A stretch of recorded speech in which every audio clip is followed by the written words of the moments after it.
Dave, I got you. I got you on Friday. Thank The busiest man on the world, on the planet. you for your patience. Sorry, it's not cool. No, I gotta say, man, it's like producers are always crazy busy. You sit at the top, at the helm of like every single producer in WPP, so you gotta be like busy, like 10,000 times busy. So that's very appreciative of this. All times I was busy with what I put you through. I'm sorry, but one time I will say it was mostly it wasn't the right. I was just off of a meeting and there was just no way to cross anyone's ocean. Right. And I gotta say, if this transatlantic is gonna last at the 20 years, I might get to your children because I crossed the ocean of Tiffany, your wife. Now I'm crossing the ocean of you, and I'll probably no, I'm kidding. they could be so lucky.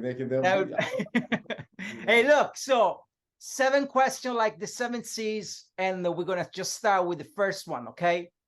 Now, there is a peculiar event that happened in Anthony Bourdain's life during the production of like one of his episodes, Parts Unknown. It actually was shot in Sicily. What happened is this: they went out at the sea and they had to like film a scene where like Anthony's diving and he's like, literally looking at like fish, like underwater. It's beautiful. It should be beautiful. As soon as he dives, he started noticing these like dead octopus like dropping literally like in front of his eyes. And he quickly realized that this dead octopus is being thrown by the crew that is trying to make sure that for filming purpose, we have fish in the sea.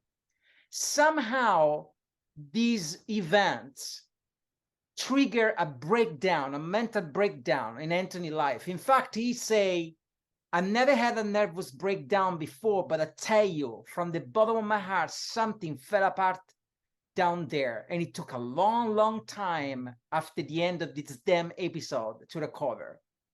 You must have been on countless sets, film set. Have you ever experienced a nervous breakdown, a meltdown? I mean, was there something that really broke you in pieces, so you had to recollect yourself?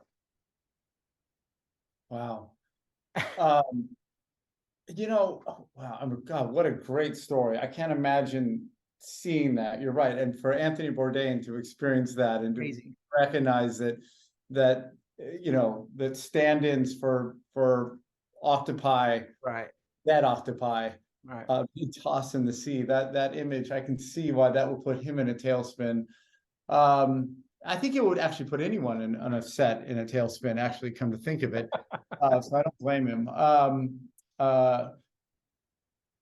Yeah, I would say the thing is I think I'm always a little bit in a non-state of equilibrium. I think I'm just always just a little, a little bit out of sorts, maybe because I'm so passionate about things and I kind of look at the smallest things, even tedium, in the same way as I look at the biggest problems and maybe the highest pressured situations, and even with the highest level of people or talent or things like that. That, interestingly enough, I don't think that it ever puts me over the edge. I don't think I've ever really felt like, as we look through production challenges, one thing, like I said, there's no question that I have a weakness in overdoing little things or things like that. But at the same time, I think I can be rather balanced when I'm dealing with the hardest of things. Right. So you do maintain a certain distance between, yeah, equilibrium of distance between like your job on film sets and your personal feelings, right? Because what I found in this story of Anthony Bourdain is like his personal feeling got tangled with the job itself, and he kind of felt he was always very aware of the realities surrounding us and never wanted to be that guy that play a role or play a part. So I think that's why, if I can interpret it, that's why this event truly got him. But I guess like what I admire in producers is like the fact that they can like not just keep the temper on the right like notes, Yeah. but always like very objective. Yeah, I would say, you know, and like I said, the harder the circumstances, the more I would say perhaps I gain balance, whereas, you know, I tend to lose balance sometimes on smaller things. I don't think any of the as much as I love a, you know, a balanced presence and a producer, and so many people just love that. It's really not me. Like, I think if you enter into a situation with me, even I you know, I hope for the people that believe they gain from that, or respect working with me. I don't really think they look at it as being terribly easy. Um, and because I have always pushed, and I do want what's right, and I do believe, and I would say that, like you're referring to in Bourdain, there is this personalization of things. Yeah. But I just believe in outcomes. You know, I believe in work outcomes. I don't overdo what the sort of personal outcome. I think I can separate that to a degree, or I've kind of wrapped them all into sort of one overarching thing, that if I'm working for an outcome. The one thing I would also say, though, is you know, it brings to mind, that question kind of brings to mind like dramatic moments or dramatic incidences, and you know, I'll never forget a few sort of, I can always remember locations, like places. Like, I was in Eugene, Oregon, on the practice field for the Oregon Ducks, and I was on a different production, or I was on a production for Crispin, and I'll just say it was for Nike. But there was a Burger King job going on at the same time, and there's huge drama with it. And I got a phone call from the owner of the production company, who I knew well and was, you know, friends with. And I've never been, you know, blown out of the water by the degree of by his anger toward me, and the things he said out of just passion and anger. And I was so blown away, and it was so presumably insulting and awful, but I just loved it. I'm like, oh my God, if you could actually say these things to me, you must be so upset. This is incredible. I'm like sweating, but at the same time, I'm like, I feel so alive right now. And I think maybe that's what it is, you know. If I in these situations, you know, in these really high pressure situations, you want to make it, you really feel alive. And I feel like I might have the ability to detect that, to know that I'm so lucky to be in these situations, and that one way or another, you know, we're going to get through this, and we're going to get to the other side. And I think I kind of enjoy that rather than dislike it, you know, like, so. Love the answer, man. Okay, look, second question.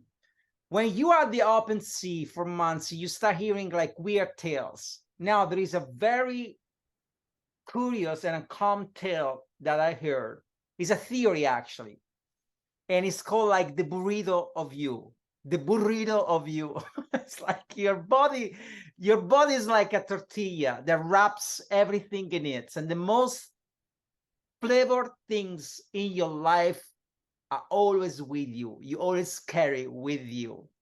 So I want to apply this theory of the burrito like to your life, to your everyday life. So what are the most flavorful things you carry every day? Stick out, right. That I carry with me. Well, I'm earnest. There's earnest. Like, I'm trying to think what flavor earnest is. Earnest. Maybe it's a very earthy flavor. It's earnest is you've got to be a very distinct. But I think I always sort of, yeah, I come in earnest. And you know, and obviously that's nice. There's sincerity, you know, there. That's nice. You know, on the other hand, you know, I'm a bit sort of scrupulous about a conversation, or about you know, how things are said, and things like that. So I'm careful there. So I got one thing for you. I'm gonna tell you. I want to tell you offline, but I'm gonna tell you online. So of course, you and I met like, you know, a few times because we share like friends in common. There is one thing that always like got me about you. And there's always a pool nearby, by the way. There's always a pool. Whenever Yeah, those yeah, yeah. it's always And there is cool. one thing that got me about you, and it's this. I think, like, you know, your style is really impeccable, right? Like you very, like, you know, you're not too much like me. Like, you know, I'm like, you know, like earrings and like stuff. But what I found very flavorful about you, with a lot of flavor, is the necklace that you always wear. And I know and I know this because actually you have very well necklace, and you have the amazing, amazing thing that you actually wear it inside, which is perfect. I could I never. only go inside. I'm in No, any no, but I outing. love I it. want to be. I'm an aspiring outie. I'm an aspiring outie. I really And am. I that's tell one you what. thing that I always remember you. I think I remember we spent New Year's Eve together, and you were wearing like I wanted to ask you, like, where'd you get the necklace? It was really cool. It was a chain that you were wearing, and I always noticed that there is also a photo of you, you know, like press release. We always have the same picture that goes around, and there is one picture of you that where you are actually wearing like a bead necklace. I mean, these are stupid things, man, but this is what I always like. It's really interesting because it's almost like a touch of something that doesn't really, you wouldn't expect. Let's put it this way: you wouldn't expect that. You would expect a necklace mostly like from me, like, you know, from my style. That's what it just. That's I your like book. it. You know what I mean? Like you bring it. You know, Joel Simon does it. You know, my colleague Eric Covan, I think is. You know, I'm going to keep dropping names. I was just with Andrew Lovenguth the other weekend. He's like, you got to pull your necklace out. I'm like, cool, do you? And he's like, no, I don't ever. Like, I'm like, well, why should I? Like, and again, I just haven't gotten to that phase. Love it. I always started wearing necklaces though when because I got into like advertising. I always thought actually it was Ami Shah made a Sprite commercial with Drake in it before he was big, and he goes and you know started from the bottom, now I'm here, and he's singing these lines, but it wasn't that track, it was another one. But he goes, always wear my chains even when I'm in the house. And like after I heard that line, like I'm like, I just love it. So any occasion I love the line, it's man. a I different love it. necklace, and I'm going any, but I brought it out. Like there you go, based on that. There you go, man. By the way, it's a beautiful necklace you're wearing. I mean, Okay, by the good. way, I never wear the same outfit twice. That's flavorful. Like I don't like That's I good. wear the That's same good. outfit twice. I'm maybe more or less proud of that. I don't do it terribly purposely. But I do like to express myself literally every day through how I dress. It Hey, is we true. got to the burrito of you, man. I just walked down the hall 2 hours ago and was called out for not dressing age appropriate, Oh, which is God. I true. just. I couldn't Okay, challenge it. third question. So during his high school days, Jim Morrison, which actually I'm a big fan of Jim Morrison. It's one of the reasons why actually I wanted to live in California, and I wanted to actually live in Southern California. And he wrote a poem titled like Horse Latitude.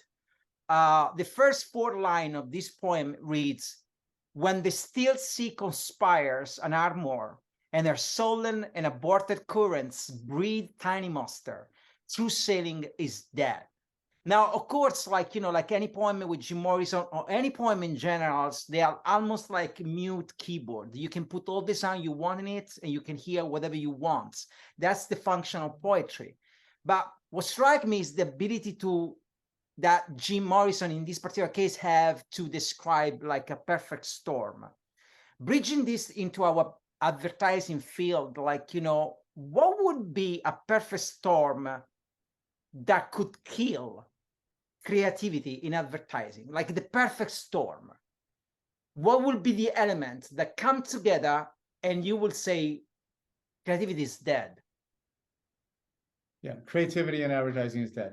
Well, sorry, like again, I might take almost too much of a, I might take too much of a rational angle on that. So that's the earnest coming in maybe.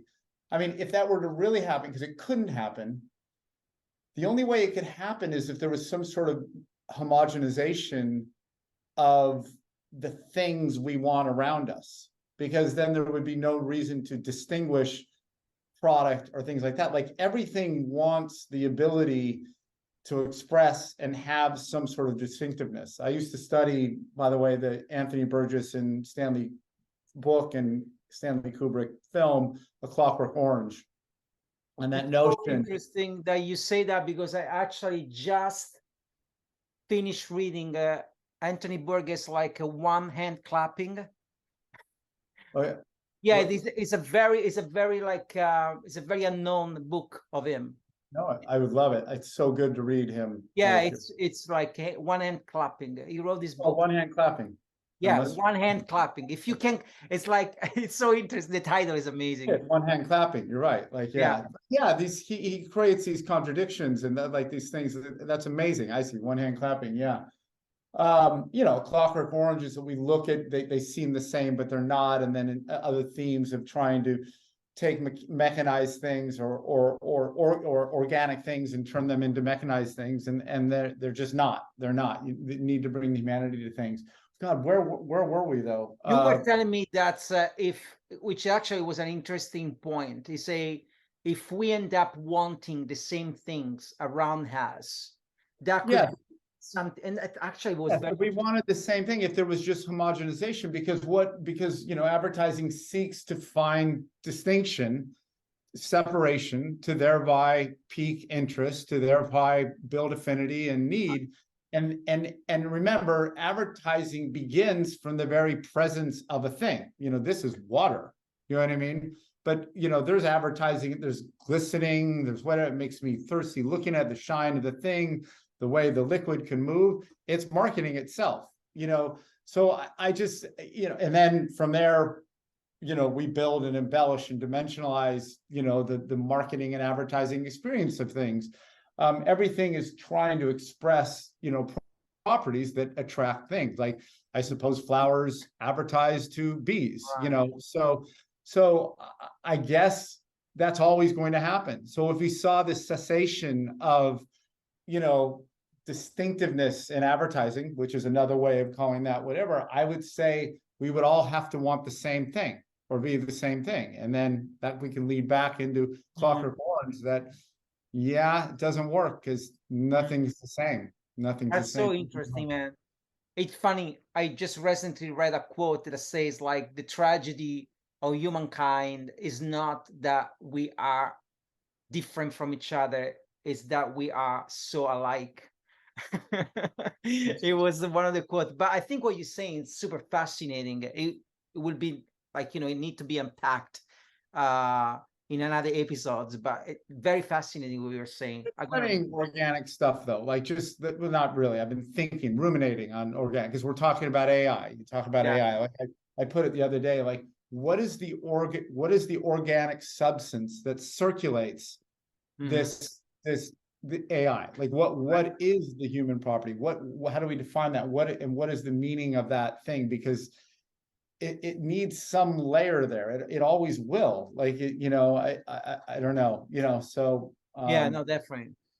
Hey, look, there is like this is a producer type of question. Waterworld is a 1995 post-apocalyptic film. It was co-written by Peter Rader and David Thwarty, and like it was starring like Kevin Costner. It was actually the film that Kevin Costner did right after Dance with Wolves. So it was literally like at the top of his game.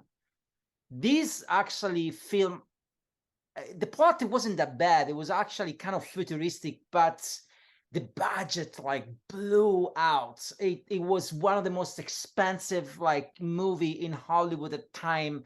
It was dubbed as Fish Star, alluding to Ishtar. That was another like flop in Hollywood.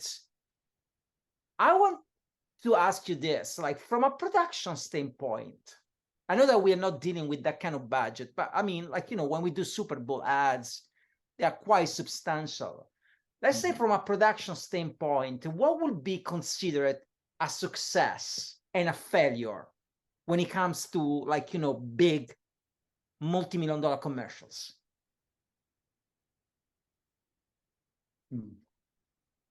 Yeah. You know,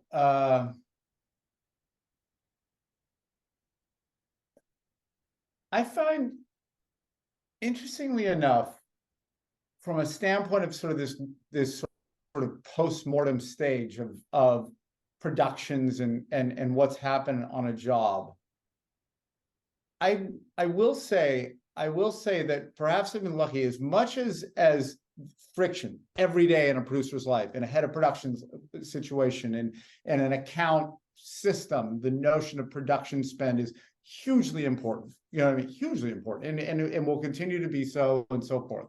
But I will say that the success and failure from a postmortem standpoint of the actual creation of the thing, and the effect and the impact of the thing and what happened, honestly, I haven't felt like that job was that didn't work because we spent too much money on it. Like, for some reason, I think production, that's the one area where maybe we've been left off the hook, that either it worked or it didn't. And then, like I said, the indictment thereof, if it did not work, doesn't tend to be cased in like, you know, we spent 500 grand more than we would like to.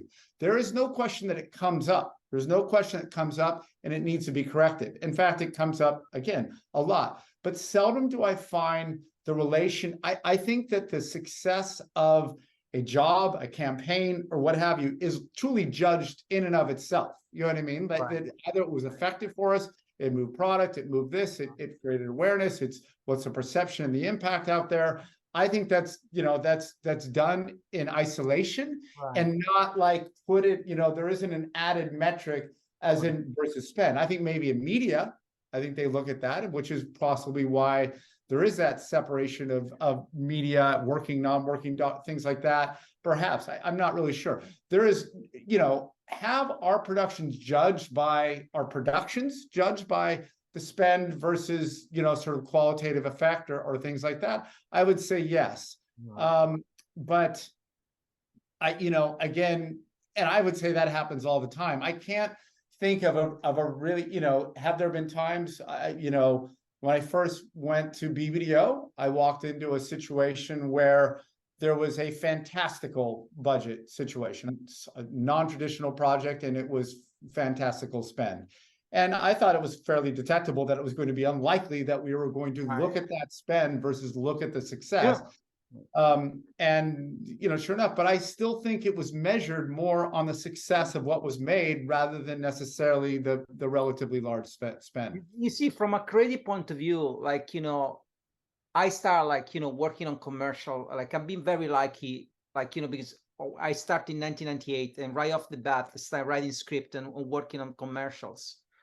So I'll be doing like for quite some times. So from a creative point of view, the way I think me as a creative, like, you know, judge, I wouldn't say judge, but in like, you know, the relationship between me creative and production is it's on flexibility most of the time.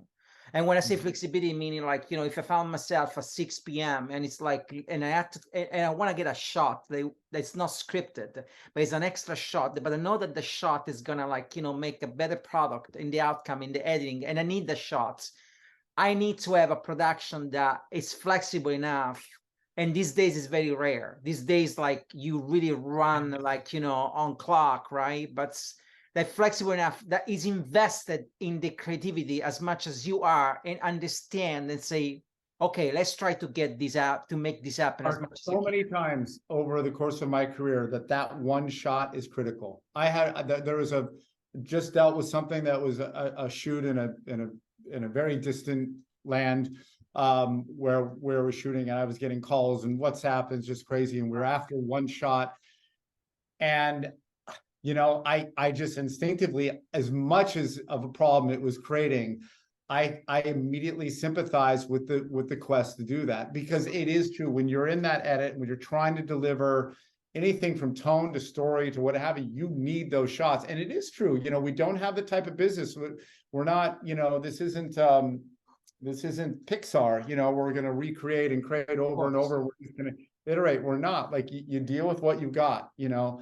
By the way, I wanted to mention on the budget thing, I would also say there isn't a lot of credit given necessarily if there's a great project done for a lower budget.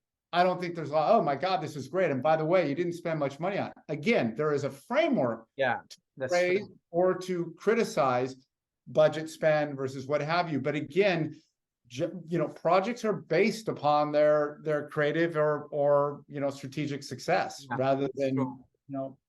Very smart. Yeah. I kind of Okay. believe in budget agnosticism, in truth. Like, I just, let's make the right thing, and we'll apply the right effort to what we need to get out of it. Definitely. Okay, fifth question. One of the most photographed artwork is called Vicissitudes. And it is life-size cast of 26 children holding hands. It's actually underwater, 15 feet below. There is a lot of sculptures underwater, but this one, these children, 26 statue that represent children holding hands, is one of the most famous one. By definition, the word vicissitude, I hopefully like I pronounce correctly, indicate a change of circumstances or fortune. And I think we just discussed this though, like a producer must be dealing with a lot of like pivots and like, abrupt changes in circumstances from like weather, for instance, like, to some unpredictable, yeah. Yeah.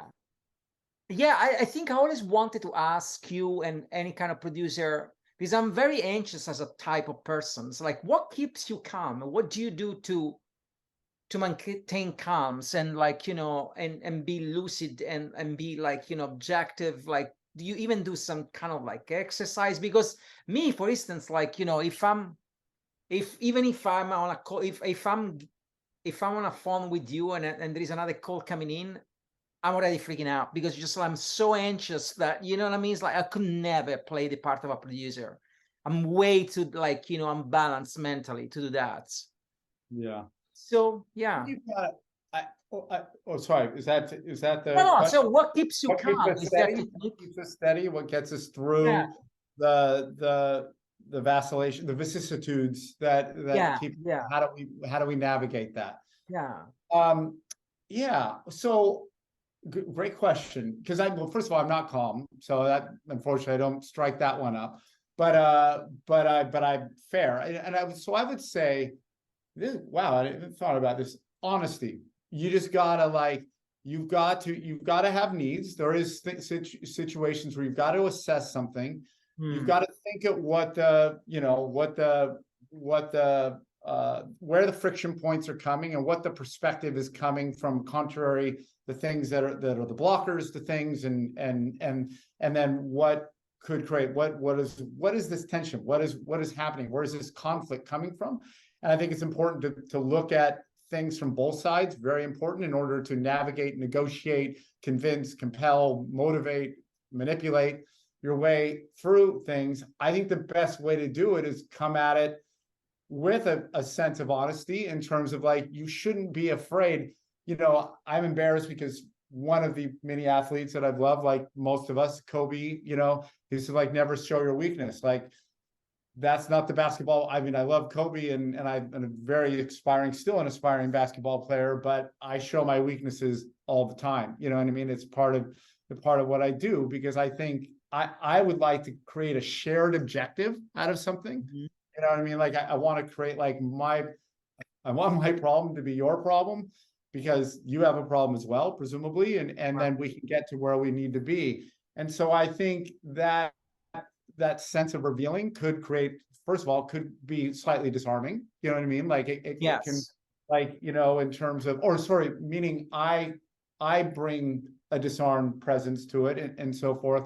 So if they really understand where I'm coming from. So I would just say the way to do it is I try to naturalize it. I try to be honest about what's going on, and I don't try to jam something into it. It tends to be steady. I also can perhaps be quite I can stay on to something. I can stay onto a problem. I've got resilience, and resilience and if you already know that I'm just going to keep standing, no matter what happens, we are going to get through this. I'm not sure what that's going to mean, what that outcome can be. And I think if you have that going in and you signal that to others, it just creates some form of teamwork, in whatever sort of tension situation. So again, I think that's what we get, is that I'm just going to be honest. There's going to be humility to how we get through this.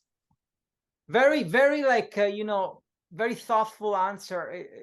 Coincidentally, I was actually watching well, I would say I wasn't watching, like the algorithm that I created by consuming like certain kind of feed served me with a video of David Goggins. I don't know if you know the guy. Dave Goggins is an ex-Navy SEAL and like, you know, a former Navy SEAL. He went like through a deep transformation. And he was literally saying something like this about like, you know, what I do is say like, you know, when I meet someone or like, you know, to set myself like on the right way, but just to show weakness first and like to talk about my Right. weakness. And he bring as example that one of the scene in 8 Mile, the movie with Eminem, there is a rap battle. And I think on the last round, instead of like going at the guy, he served the guy with all the weakness that he has. And so he pretty much disarmed the guy. He made it like, he made himself so vulnerable that there was no reason for the guy anymore to create a rap to like, you know, diss him. And so it was like kind of like a tactic, but it was really interesting. So anyway.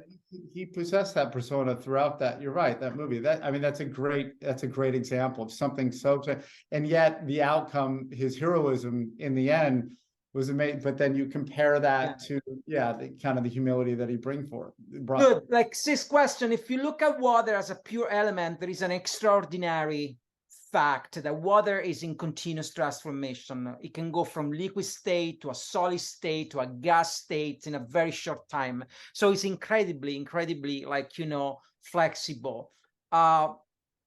This quality of water is like, you know, it can be applied to advertising. What do you think like a great piece of work can transform into?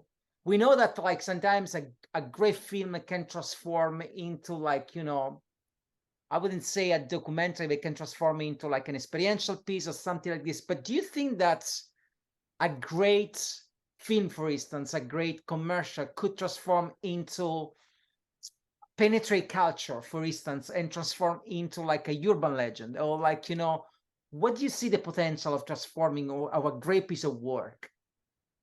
Yeah, I mean, it certainly can. It can become a meme. It can become a Yeah. conversation. You know, I used to say, you know, when you know that your advertising is working, when your waiter has heard of it or knows about it. So I, you know, Right. You come from an agency that became famous, Crispin Porter, with the glorious piece called Subservient Chicken, I right? did, yeah. I produced that for You that. produced that. So that to me is the epitome of a piece that transformed itself, because to me that piece became almost a Rolling Well, it Stone. is transformative, by the way. Subservient Chicken. It's just an incredible idea. That's Mark Taylor and Ari and others, and incredible. Maybe Bob was in there, Sanfroni, but and Ari Merkin. But I mean, such an incredible. I mean, just Subservient Chicken. Like I just love, you know, ideas as platforms. Counterfeit Mini, you know, came from that same area. It's just like we're just it's pretty much immediate, and those do have the potential to, you know, Transform take itself. off in culture. You know, I did have a one to share.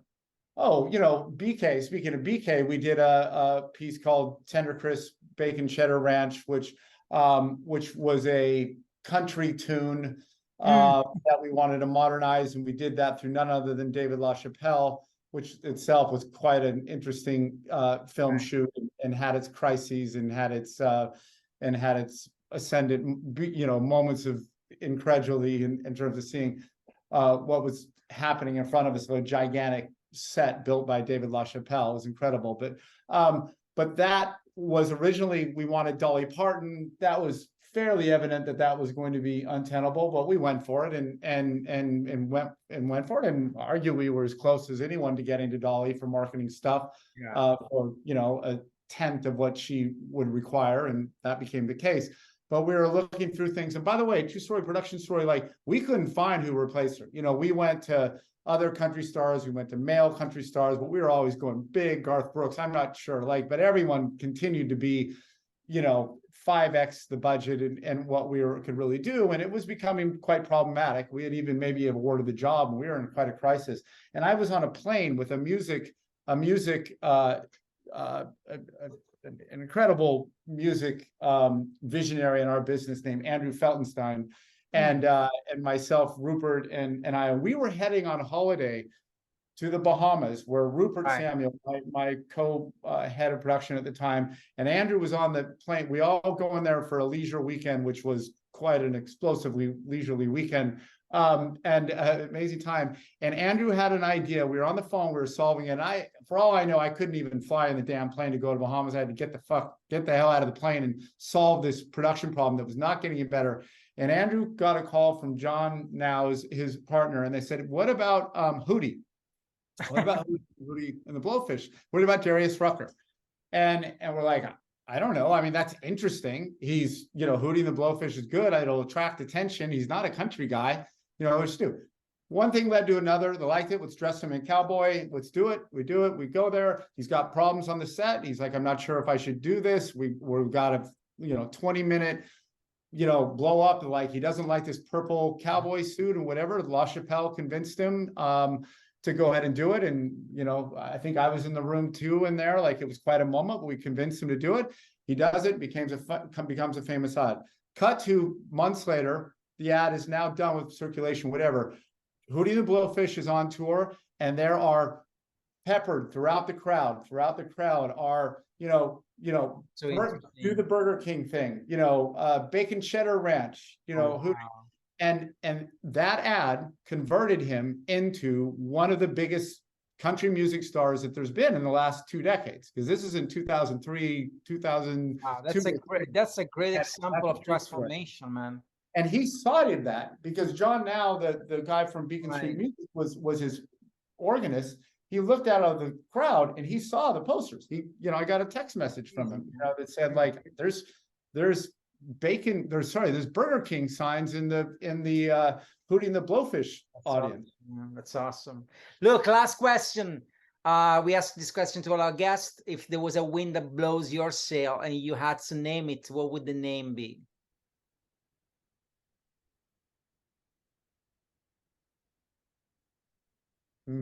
Dad. Wow, that's awesome. I'll leave it at that. I don't want you to articulate any further, but I'll leave it at that. That's awesome, man. Mine was quite something, and but I'm also a dad too, so. Of course. Hey, Dave, like, I can't thank you enough. I know that it's Friday and end of day, and this was like an amazing ocean crossing for me. So very appreciative of this time. Thank you, man. Thank you. I love crossing oceans, love oceans, and doing this with you is so amazing. You're quite something, Simone. Thank you, man. I really appreciate you. And so does the rest of our community. So thank you, man. Bye-bye.